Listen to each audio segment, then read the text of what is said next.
Hey everybody, welcome back to Epic Maker Studio and FMP Wargamers. My name is John. I am your host. Already had a kind of a quick recap video for the weekend in Las Vegas Open. I got more information coming down the line, but dropping into our laps on the Atomic Mass Games homepage under transmissions, we have Shadowland Daredevil and the Hand Ninjas. So let's get right into this. Let's take a look at these characters. Now, normally, I would just show you one aspect of the character, regardless of what their health is.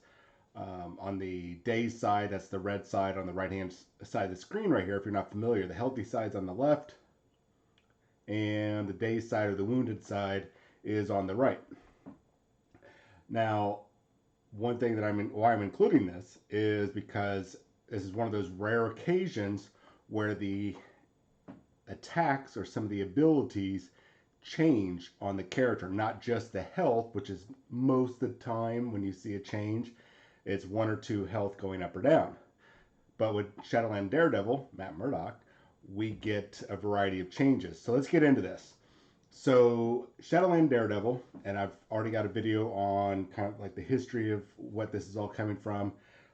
Just go ahead and check those out down below, and after the video, make sure you hit that subscribe button so you can get all those updates. So top to bottom, left, my left, your right. Yeah, left to right. Let's see, he's got 6 health, medium movement, size 2, all kind of within standards for the superhuman or very fit people. Threat 4, this is good. This is in line with Nick Fury. 4 physical defense, 3 energy, and 3 mystical defense. Good. This is good. I like this. So let's take a look at his attacks. So coordinated strike, range 2, 5 dice, 0 attack. Now this is a cool basic ability. It costs 0 power. I like this.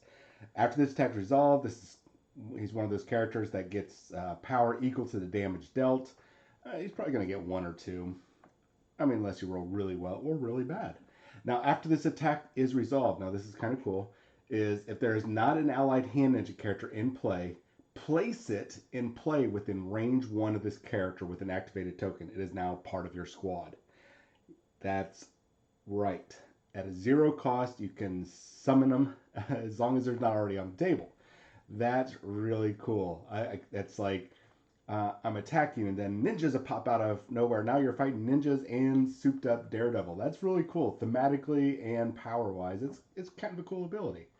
The baton snare, this is another really, I think, really neat one that, well, you'll probably see in play, especially since it has like a bonus movement ability for free. So range 4, really awesome. It has 4 dice, not so great, but not too bad for a 0 power cost plus all the bonuses. Now the bonus is that it ignores line of sight. Because if you know Daredevil, he can throw that thing around, bounce it off a whole bunch of things, and him with the batons is really awesome. Now, it also has a special ability called Pursuit. Before you deal damage, right? So you've already rolled your attack. So before you deal damage, this character can advance short range towards that target character. So you're going to roll your attacks, move short range, and then you guys can go through the whole process of dealing damage and whatnot. Or I think it's okay to probably go ahead and move the short range first.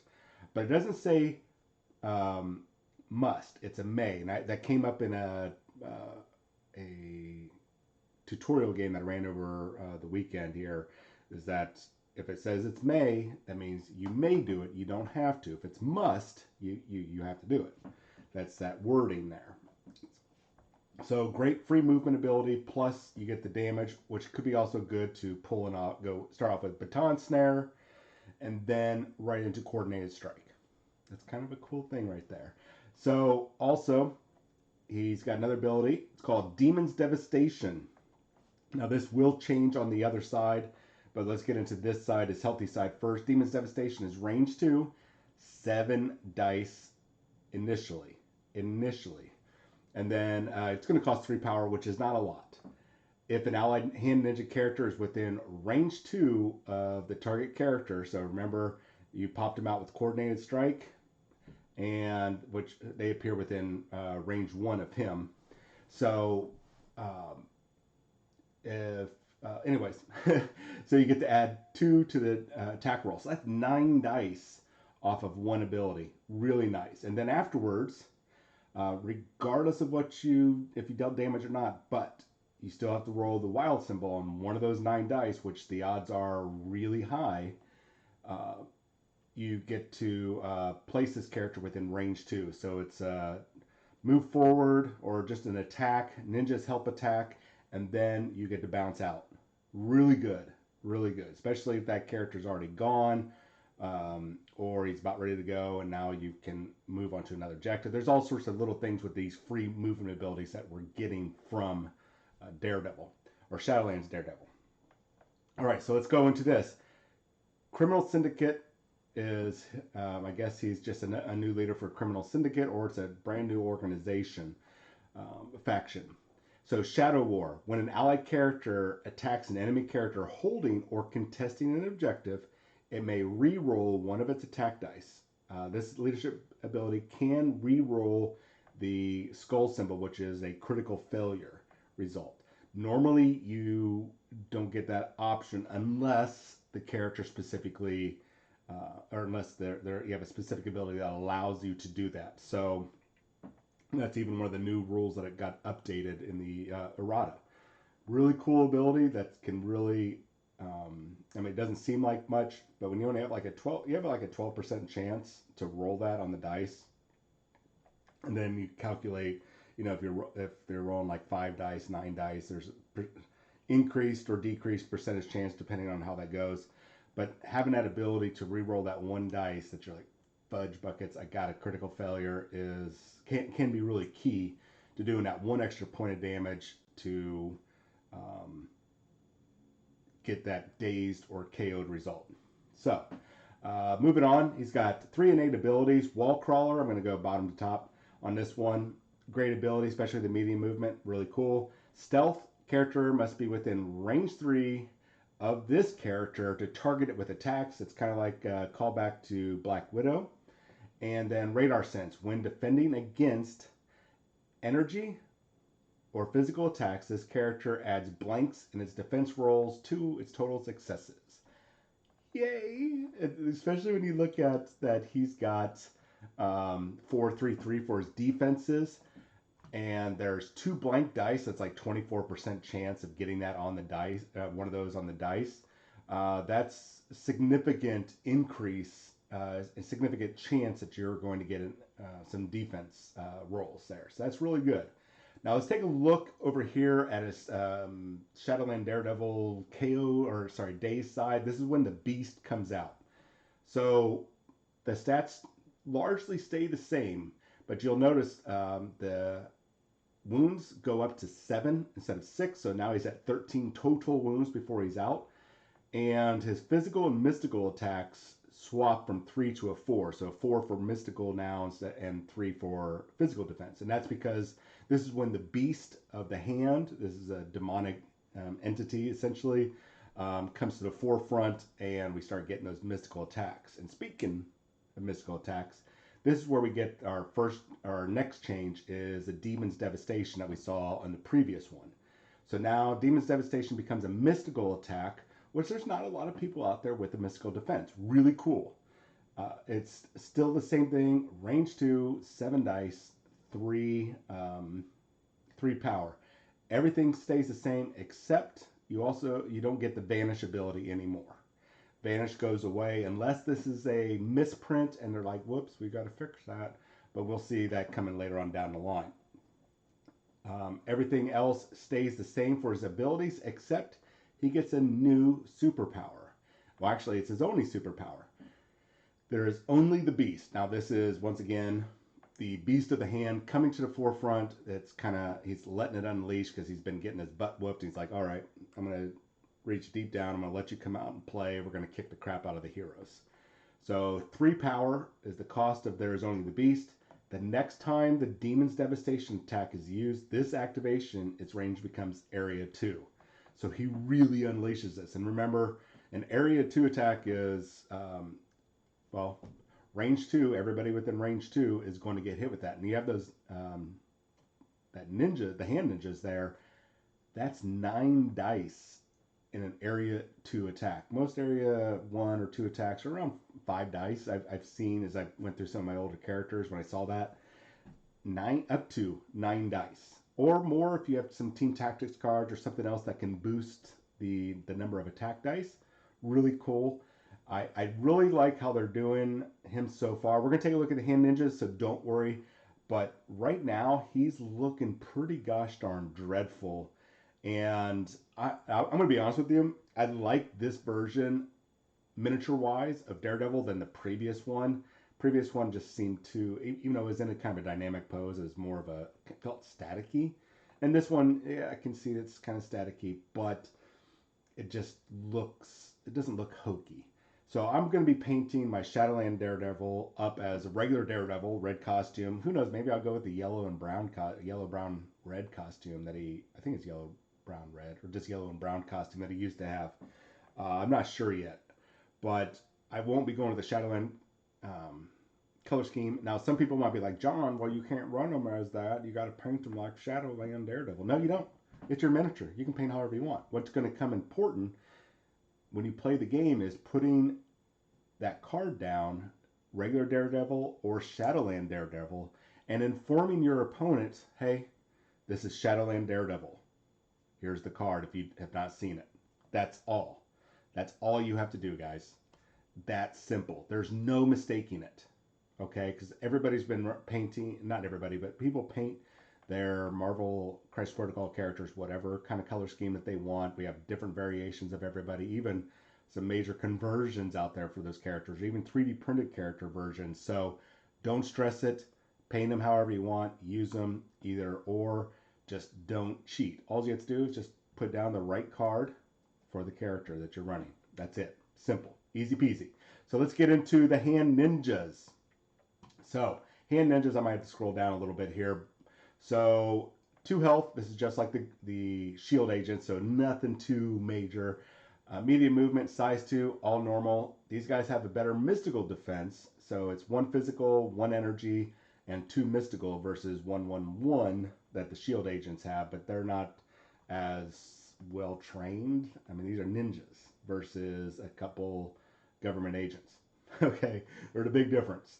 So they've got a lot of abilities here, so let's go through them. So we have ninja weapons, range 2, 4 dice, 0 power. If you roll at least 2, which this is going to be difficult, but at least 2 wild symbols, you're going to get the bleed special effect after the attack is resolved. So regardless if you do damage, if you roll those 2 bleed or the 2 wild symbols on the dice, and your opponent is not immune to bleed, which is a very rare ability, you're going to inflict bleed, which is going to do a point of damage per round until they get rid of it. Not too bad. Not too bad. Now remember, when the hand ninjas do come into play, that they do not get to attack right off the bat. They are considered to be already activated, but now they're on the table.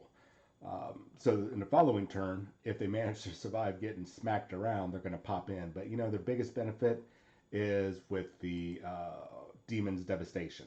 That's the biggest benefit you're going to get. That's why you're going to want to be able to use them for that reason. Also, possibly, we'll get into the rest of her abilities for a few other things. So Ninja Vanish, 0 power cost. It does require an action. This is one of those few powers that do cost an action. So move 1 asset or civilian token being held by this character to another allied character within range 3. The allied character is now holding the token. A character cannot hold more tokens than allowed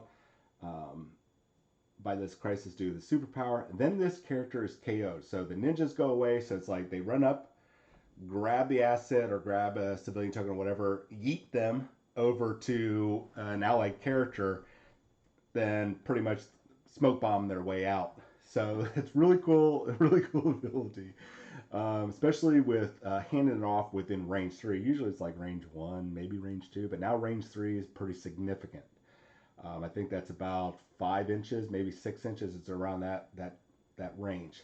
Next up is an innate ability called Ninja Ambush, which that's what ninjas do. When this character is placed onto the battlefield, as a result of Coordinated Strike or Ancient Throwing Blade special rule, which is probably going to be coming from Electra, since we don't see it here, right? It may immediately make an attack. So this, earlier when I mentioned that when they come onto the tabletop, they have an activated token, this overrides that. Just kind of like how the shield agents, when they arrive, they can shoot with their pistols, even though they have an activated token.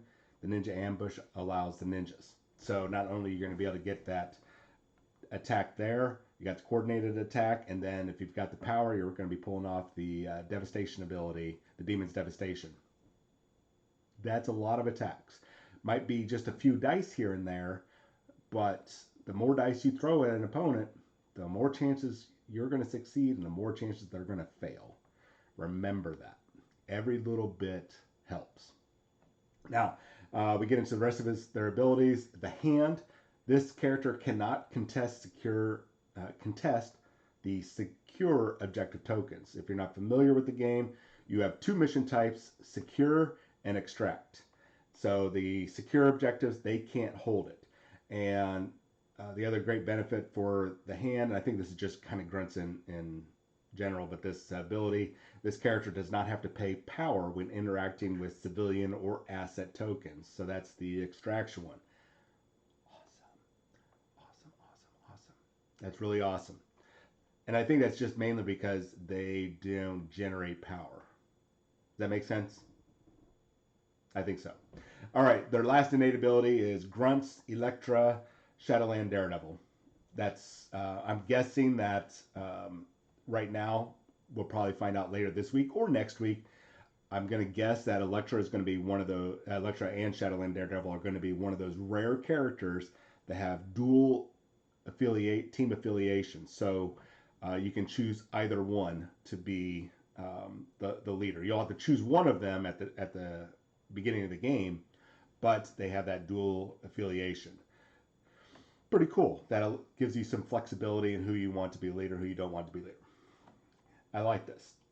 So overall, I think we're going to see some great things from Shadowland Daredevil and Electra, and be able to have that option to be able to choose either or. Just having Electra in there is going to be great. Hopefully, now mind you, I'm guessing that they're probably just going to have the Shadowlands or Criminal Syndicate affiliations. They probably won't show up in anything else. Maybe Cabal, but probably just Criminal Syndicate, which sucks because Electra, at least one point in time, is part of Heroes for Hire, and well, not Heroes for Hire, but I believe part of the Defenders.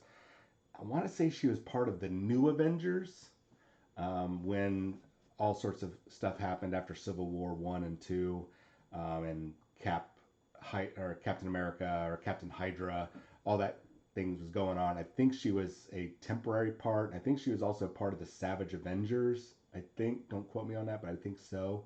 Oh no, that was Black Widow. Anyways, so it'd be interesting to see what other affiliations, because even though she's a hand assassin, she's also kind of a hero, anti-hero. Right now, she in the comics, at least up until the last issue I read last month of during the Devil's Reign series that was going on, she was filling in as Daredevil for Daredevil while he was in prison.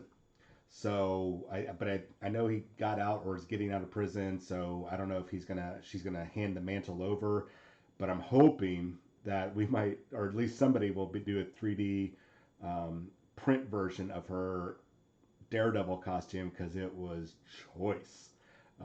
And I'm just run that as Electra, or maybe she has dual affiliations with like a hero group, I'll just put her in with those that hero group, because really awesome looking costume. I like Electra, I like Daredevil, I like the whole Heroes for Hire and Defenders, so you'll definitely see them on the tabletop for me, hopefully in the very near future. So later on today, I'm hoping we're going to have a little bit more information regarding the Las Vegas Open, at least in regards to Marvel Crisis Protocol, so I can report on that. I'm waiting to hear back the results and get some rosters so we can see what people were choosing, what were the top lists for the Las Vegas Open. Anyways, you guys have yourself a wonderful day. If you have not hit that subscribe button, please go ahead and hit it now. If it's red, that means you haven't hit it. Go ahead and hit it. Leave a comment. Comments really help me make better videos. I can get feedback from you guys and really enhance the quality of the videos. And make sure you hit up a Wargaming Luke. I'll leave that link in the description for my earlier video today. Make sure you go up and hit him up with a subscribe as well. And check out the Mutant Agenda. That link will be in the description below as well if you want to get some good team tactics for at least Brotherhood of Mutants right now. Who knows what we'll see in the near future from Kyle. You guys have yourself a wonderful Monday afternoon. Yep, it's a Monday afternoon, and I'll talk to you guys later.